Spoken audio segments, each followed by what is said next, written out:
Everything for aha a Kinto TV. Miss Winnie Dim say, and no face that would ever Kinto TV, sir. Mess so best as Kawami, no one sounds so I shall to other platform. No one ma comment say or comment section and say more fish to say, will be a notification ben so I'm an simply at web blocking to TV no. Why first person no one and semi BT no when you're coso. A woman na any we are say after nine. Mamma himself into TV the tumra a tree is you two emreno ever so. And no enam sunny debut and near nam near tea in summer ecoso a woman ganimo. Now where you pay a chin no in some baquabeto your conso efa a year chicha training allowance home and a chesabeto your consum. Now everything for ye name say year 2024 abrana ye babeto abano. In some de na parties no more to join DC party ni MPP party PPP HST bebre na no more etutu dwa na ye nim say abrana in some mo ye campaign no NDC for the mo ka say ye hyehyɛ training allowance ne de enya de che so mo betwam omo ntwa eye allowance bia a omo de ma ye student bia no mo ntwam but ombaba na mo abehye mo kena na nneoma etumpon akoso. Na we na nyame adom ayeye na ye former president Mahama sisi ono na ye president oguso yi ne mpenifo ne omo beye twuma na ye na nim say ye na papa Haruna Iddrisu ono ene we yi ni so meye eye education minister na papa ye no no a che se wasase na edwuma odi na edwuma egu akwan mu ne ade ne first na che so ye a cancel ye ewo omaga ne mu eye chiche training allowance ena ye na papa Haruna Iddrisu the first na wa cancel no na no ena Ghana for anu demi awofo anu debo musin na esu musin na ne se enyo obia na ne ba ko school nye sika pudu edema no but ye chicha training allowance ni nursing training allowance ni adem eno ena chese support omume ni adem so se ye na papa Haruna Iddrisu ebetwemu diam enyem omo wo mo senti eche so mo de ebetwem na eno ena ye nua be ma ba ko bi din se bi esutwam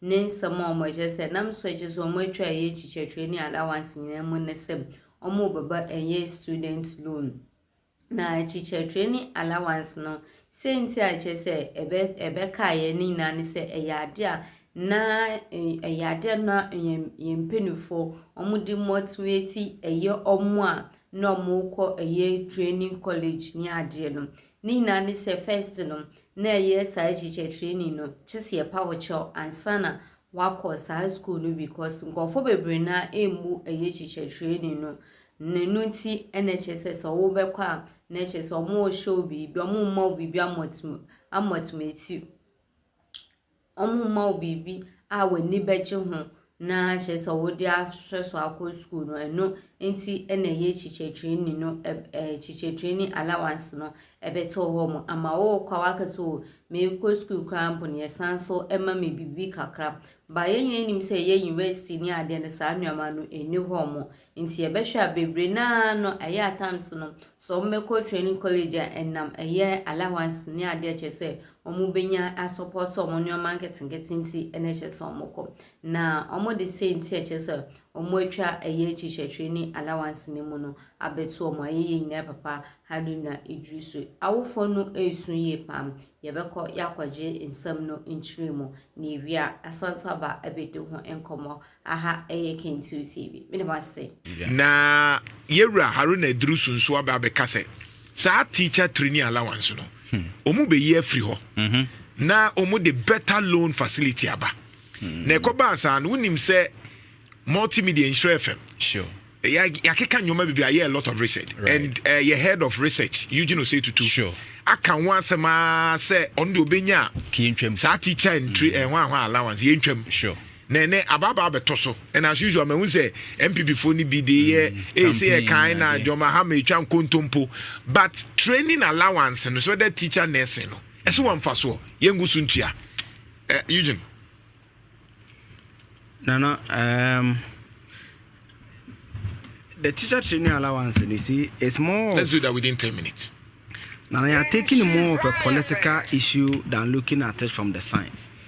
And now, why were we paying teacher training allowances? We were paying teacher training allowances because at the time we needed a lot of teachers, lot of nurses. And I can say, if you maybe near here teachers, near here nurses. It's near say your mom incentives. Now they can send a dear as a bema will be a quad dosso be called a cushia a dear because Ghana here. Now over time, you at least 2-3 budgets, no mutify. Yeah, employ. Nana, and now shall most necessary strong characters on be free Ghana quabrucha cushia. Why? Because you know, so Nana Osha averagely the last year budget allocation we spend close to 200 to 250 million cedis every year to pay allowances. 200 to 250 million, meaning in the last 8 years, you're spending close to about 2 billion cedis to pay allowances. But kojo omu wia no mutifie.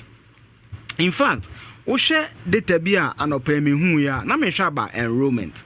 Unza kojo senke bia allowance na the primary tenor me the 2 pages. Say primary tenor ma manfo eco school.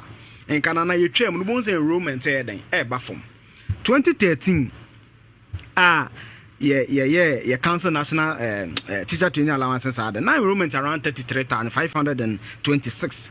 That is GTech data, Ghana Tertiary Education Council data. Because at the time, I'm be connect 44,813. From 33,000, Ekoya could do 44,000. That's a nipa 11,000. Make a public teacher training kwa. Ekon do more eco school. So what does it say? It says clearly, it's a man for perpetual mo person mo yeden omuko school no. Not necessarily because of what allowance. Me the data natural, and this is Ghana Tertiary Education Council data. So minim nientia as a yakoye too fixated on making a political promise instead of looking at the science and data. Now, for example, we share university student. Now, say teacher training at the bread. All right. Or you share from logo. If I want 2013 enrollment, you catch teacher training colleges in Abuma, na 33,000. At the end, I say allowance in a man for school. No, ye allowance if you na 44,000. It's a corner. Didn't ya? There's a man for Dobianca say nursing teacher to number co school because we are already employment. I just said that for Juma.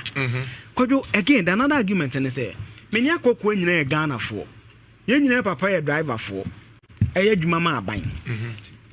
A cook when you can was the political science. I just want to near the Senate at Tia. Kojo no number Senate in the Tia Kameboa. Yeah. Now, maybe co teacher training there buy some mama allowance. You answer a degree program. What is the equity and fairness? 4 years. 4 years. 4 years. Averaging about 2 billion I spend was no. And then I am for all scholarship schools no embem. Let's bring all of them together. The scholarship schemes, bring all of them together. Now say me no check here. The last somebody just 25 for then said 12 for the 25 million and the common scholarship secretariat. For one of the good promises about me promise under this election was harmonization of the scholarship. The GMP senior definitely in a Mumbako. Now imagine say 2 billion. Imagine more even 1 billion. Say Musika yes some friend to your scholarship. I'm moving student loan famous scholarship. Look at the impact it will make for people. And then I may watch them so university student. Maybe they are buying some in project this year. But I mean you know teacher training college. They are buying some money free. Yeah, abaya sama na juma. Again, nipa ne tena fie 2-3 years, refer the skill atrophy. O kwa sense ne e de pane na wo sa wo move because ne skill no ekofom. That is skill atrophy. The skill ne kra no ekofom. Enti ada na ban no en savings American. No fam more teacher. In fact, ana o hwe report to be Africa Education Watch here ya. Almost sika na etua no 1 billion. O me from 2020 to 2024. Because allowance nkwa sika ban eyidi ma wo mu no. About 1 billion. 20 an average of 200 to 250 million a year. It's 4 years and about 1 billion. No. E betimi for 4,000 teachers etua moka a year. Now imagine someone for teacher new.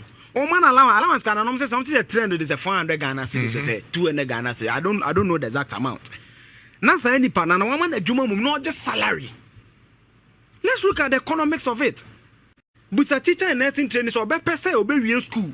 Not the next 1 year of your rotation 1 year man a juma. Now when you salary, and I say, obetena few 2-3 years, near man of stipend in the term of allowances, 200 cedis, 300 Ghana cedis. Let's look at the economies. And again, the state will get more from it.